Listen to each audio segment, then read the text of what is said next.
ओम शांति। 16 फरवरी 2023 के ईश्वरीय महावाक्य। पहले एक नजर मुरली के मुख्य पॉइंट पर। बाबा ने कहा, कलयुग में घोर अंधियारा होता है। माया के राज्य को घोर अंधियारा कहा जाता है।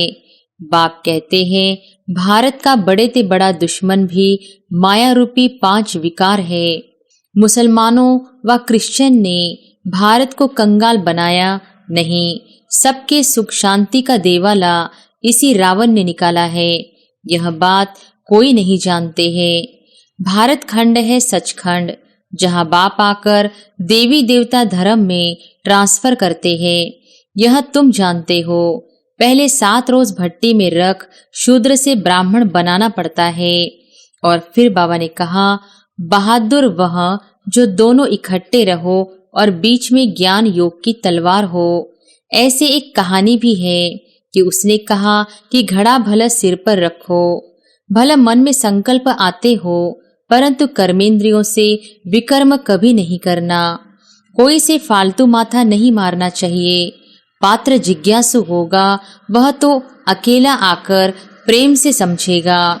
और फिर लास्ट में बाबा ने कहा, ड्रामा अनुसार ऑटोमेटिकली प्रभाव निकलता जाएगा। फिर भक्तों की भीड़ आकर होगी, परंतु भीड़ में फिर सर्विस हो नहीं सकेगी। विवेक कहता है कि गरीब झट भागेंगे, साहूकार कोई बिरला निकलेगा, साधारण कुछ निकलेंगे। कोई भी आए, बोलो यह राजयोग की पाठशाला है। अधर कुमारी का मंदिर भी है ना। जो काम चिता से उतर ज्ञान चिता पर बैठते हैं उनको अधर कुमारी कहा जाता है। और अब सुनते हैं महावाक्यों को विस्तार से। मुरली का सार। मीठे बच्चे, इस समय सभी के सुख संपत्ति का देवाला रावण 5 विकारों ने निकाला है। तुम अभी रावण रूपी दुश्मन पर जीत पाकर जगज्जीत बनते हो। प्रश्न है, ड्रामा के किस राज को जानने के कारण तुम बच्चों के ख्यालात बड़े ऊंचे रहते हैं? उत्तर है, तुम जानते हो। ड्रामा अनुसार ऑटोमेटिकली प्रभाव निकलता जाएगा। फिर भक्तों की भीड़ लगेगी। उस समय सर्विस नहीं हो सकेगी। जो बाबा के बच्चे दूसरे धर्मों में कन्वर्ट हो गए हैं वो निकल आएंगे। इसलिए तुम्हारे ख्यालात बहुत ऊंचे रहते कि कहाँ से कोई निकले जो बच्चा बन बेहद बाप से अपना वर्षा ले।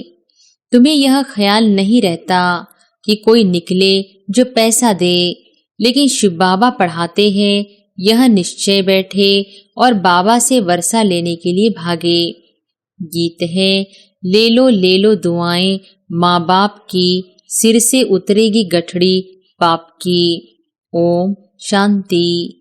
सेवा को सर्विस भी कहते हैं। पहले माता पिता सेवा करते हैं, अब देखो प्रैक्टिकल में कर रहे हैं ना। अभी से ही सभी कायदे कानून परमपिता परमात्मा आकर स्थापन करते हैं। तुम बच्चे आते हो, मम्मा बाबा कहते हो, तो मम्मा बाबा भी तुम्हारी सेवा करते हैं। हद के माँ बाप भी बच्चों की सेवा करते हैं। माँ बाप, गुरु, वह सब है लौकिक, यह है पारलौकिक। लौकिक को तो सब जानते हैं। बरोबर बाप जन्म देते हैं, टीचर पढ़ाते हैं अर्थात शिक्षा देते हैं।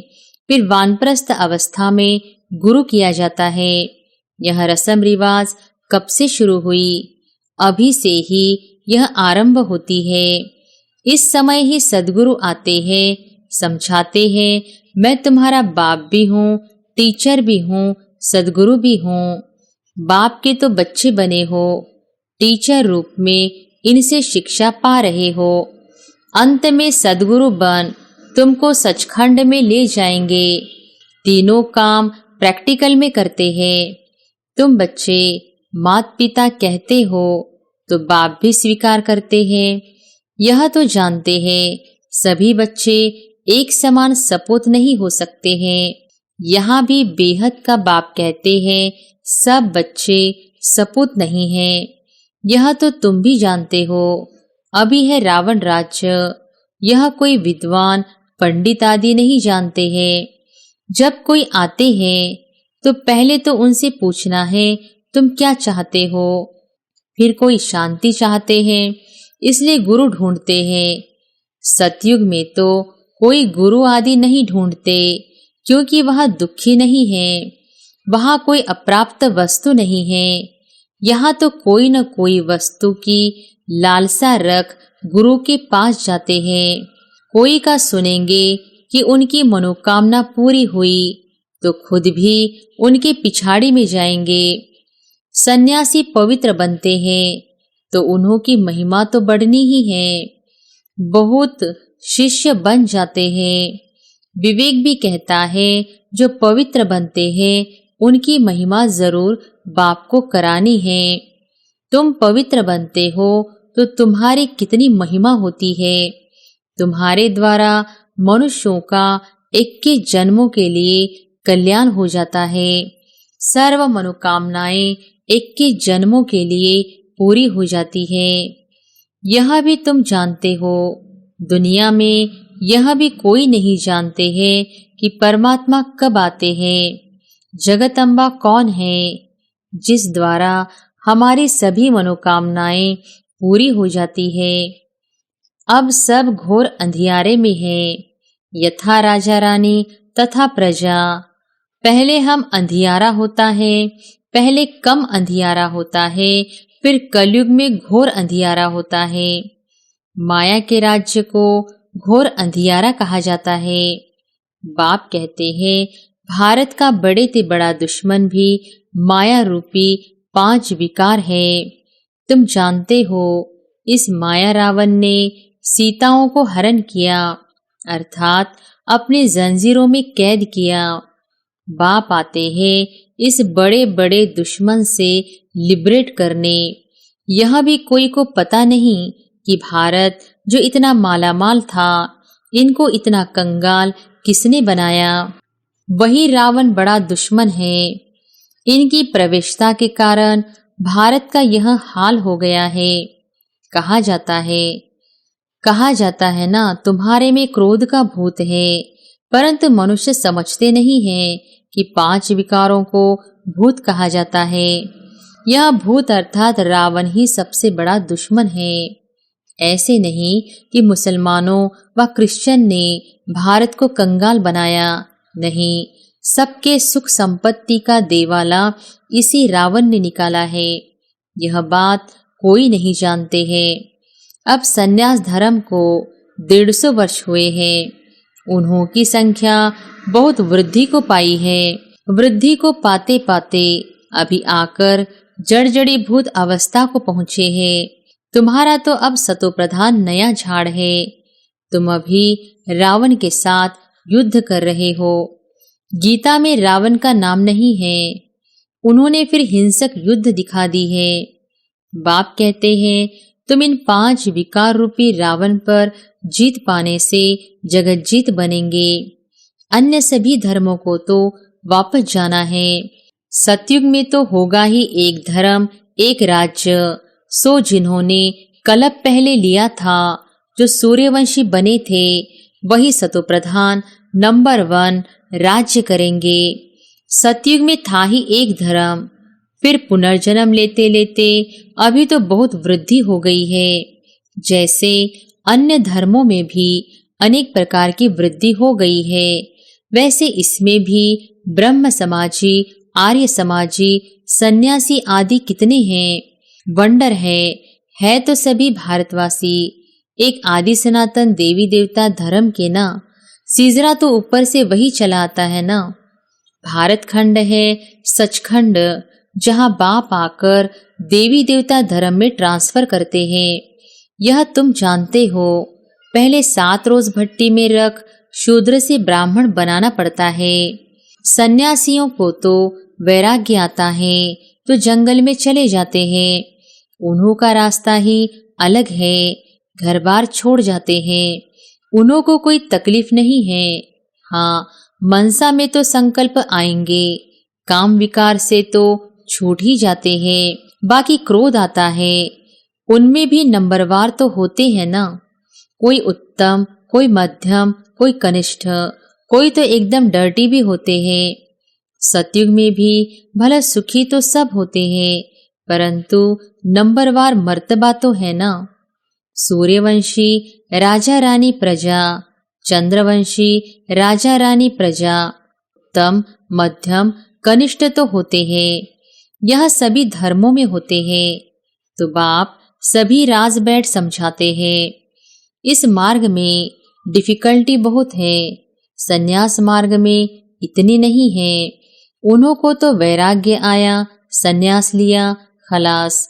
कोई कोई फेल होते हैं, बाकी जो पक्के होते हैं उन्हों का वापिस आना मुश्किल है। यहाँ तो यह है गृहस्थ व्यवहार में रहते पवित्र रहना। बाप समझाते हैं बहादुर वह जो दोनों इकट्ठे रहो और बीच में ज्ञान योग की तलवार हो। ऐसे एक कहानी भी है कि उसने कहा कि घड़ा भला सिर पर रखो, परंतु तेरा अंग मेरे अंग से न लगे, अर्थात विकार की भावना न हो।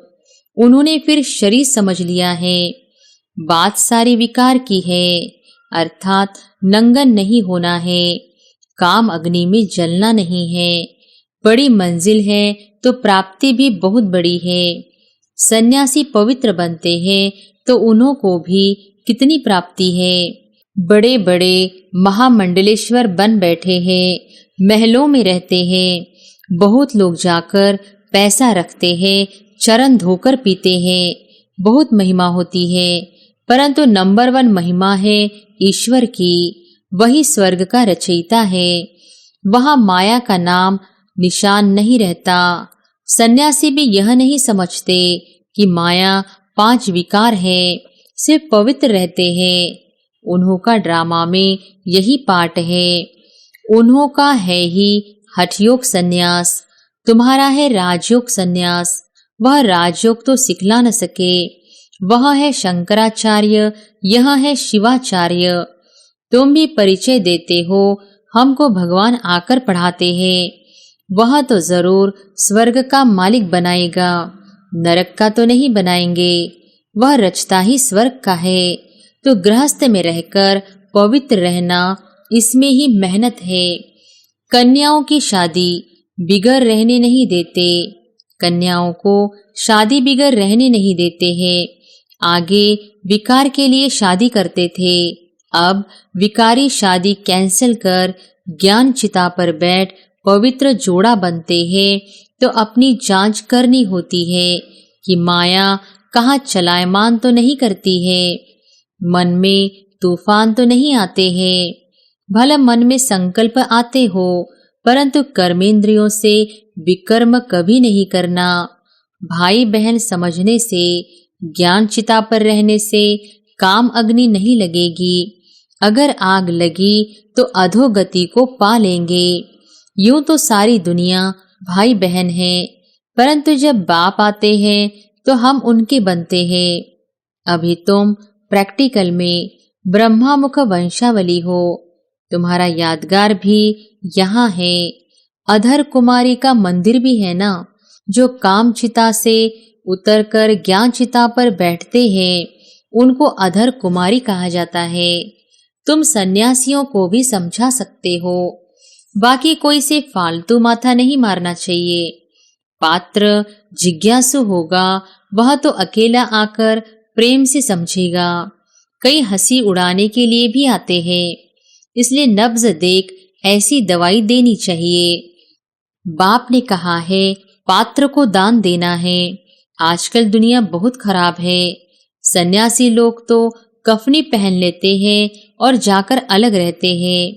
कुछ न कुछ मिल जाता है, मजे से खाते पीते रहते हैं। आजकल उन्हों का प्रभाव है ना। तुम्हारे में भी जो अच्छी सर्विस करते हैं तो उन्हों की महिमा से औरों की भी महिमा निकल पड़ती है। जो बच्चे अच्छी सर्विस करते हैं तो सब कहेंगे इनके माँ बाप भी ऐसे होंगे। मेहनत जरूर करनी है। सन्यासियों को तो घर बैठे वैराग्य आ जाता है तो हरिद्वार चले जाते हैं। वहां कोई गुरु कर लेते। यहाँ की रस्म ही निराली है, इनका कहाँ वर्णन है ही नहीं। गीता को ही झूठा बना दिया है। यह पहली बात खुल जाए तो सब बीके बहुत नामी ग्रामी हो जाए, सब तुम्हारे पर सदके जाए, बलिहार जाए। प्रभाव निकलना तो है ना। अभी तो तुम्हारा बहुत सामना करते हैं, पहले तो घर के ही दुश्मन बनते हैं। इस बाबा के भी कितने दुश्मन बने। श्री कृष्ण के लिए भी कहते हैं ना, भगाता था, कितने कलंक लगाए। यह भी ड्रामा में नोंद है। ड्रामा अनुसार ऑटोमेटिकली प्रभाव निकलता जाएगा, फिर भक्तों की भीड़ आकर होगी, परंतु भीड़ में फिर सर्विस हो नहीं सकेगी। सन्यासियों के पास भीड़ होती है तो वह खुश होते हैं। यहाँ तुम जानते हो, कोर्टों में कोई निकलेगा। सन्यासी तो यही सोचेंगे कि इनसे कोई निकलेंगे जो पैसे देंगे। तुम्हारा ख्याल चलता है कि इनसे कोई निकले जो बच्चा बन वर्षा लेवे, तो कितना फर्क है। तुम भाषण करते हो तो जो अपने बच्चे और धर्मों में कन्वर्ट हो गए हैं वह निकलेंगे। कोई आर्य समाज से, कोई कहाँ से निकल आते हैं।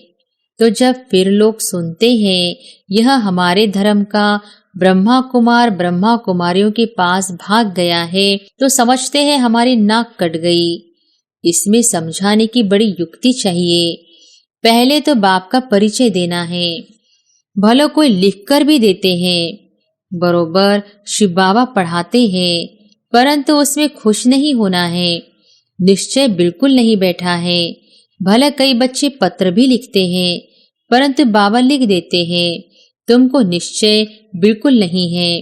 निश्चय बैठे मोस्ट बिलीवेड बाप से वर्षा मिलता है तो एक सेकंड भी ठहरे नहीं। विवेक कहता है कि गरीब झट भागेंगे, साहूकार कोई बिरला निकलेगा, साधारण कुछ निकलेंगे। कोई भी आए बोलो यह राजयोग की पाठशाला है। जैसे डॉक्टरी योग वैसे यह राजयोग है, जिससे राजाओं का राजा बनना है। हमारा एम ऑब्जेक्ट है ही मनुष्य से देवता बनना।